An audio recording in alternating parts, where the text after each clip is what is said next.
Most Christians who have decorated for Christmas at least have put up a Christmas tree. Is it Christian or is it heathen? So welcome back. We're doing our series here on Christmas facts and fiction. Jeanette and our dog Indy are here, and I'm here. And we're back at my home, not in my study. So whether or not your family puts up a tree for Christmas is entirely up to you. However, some condemn the Christmas tree as heathen based on Jeremiah chapter 10, which I'm going to read here. And full disclosure, that used to be me. Okay. So we read in Jeremiah chapter 10, beginning verse 2, "Thus saith the Lord, learn not the way of the heathen." There you're supposed to pause for emphasis right there. Learn not the way of the heathen.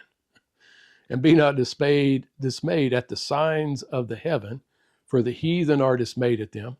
For the customs of the people are vain. For one cutteth a tree out of the forest, the work of the hands of the workman with the axe. They deck it with silver and with gold. They fasten it with nails and with hammers, that it move not. They are upright as the palm tree, but speak not. They must needs be born, because they cannot go. Be not afraid of them, for they cannot do evil, neither is it in them to do good." Now, the assumption here when you first read that, it appears that they were worshiping a tree. They were cutting down a tree and bringing it to the house, but that's not really what's going on here. What's actually going on here is the workman is fashioning the tree into an idol. You say, do you have scripture to back that up? Yeah. Isaiah chapter 14, verse 20.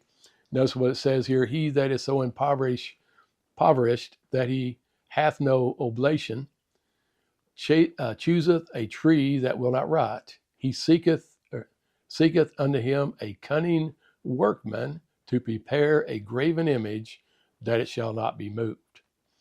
So you see there, the workman here is the one who is carving this thing or putting it into a graven image. And idolatry, as you know in scripture, are those who fashion them into four-footed beasts and creeping things and etc., not just a plain old tree. Matthew Henry, the 70th century commentary, he said this: "It was a tree cut out of the forest originally. It was fitted up by the hands of the workman, squared and sawed, and worked it into shape." And so as the children of Israel here were going into Assyrian captivity, tells them not to learn the way of the heathen and their idolatry. Don't be afraid of these pieces of wood carved into various images. They can't talk, they can't see, they can't do anything.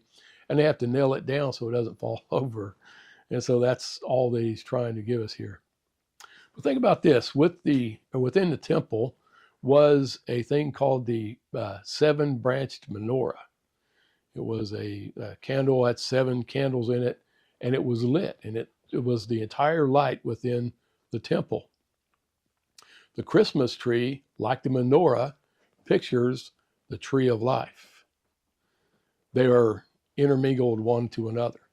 The Christmas tree for the contemporary Christian originated with Martin Luther, the Protestant reformer, who did so to go against worship enhancements that the Protestants would call idols.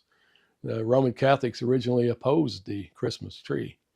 So I believe there's nothing wrong with decorating your house with trees and greenery and things like that for the winter, or decorating it in the fall any way you want. Now, if you want to talk about Santa Claus and coming down the chimney, well, that's a horse of an entirely different color. Well, thanks for watching. Comment below any questions you might have, and I would really appreciate it if you would hit that thumbs up button. And please subscribe to the channel if you haven't done so already. And Merry Christmas to you all.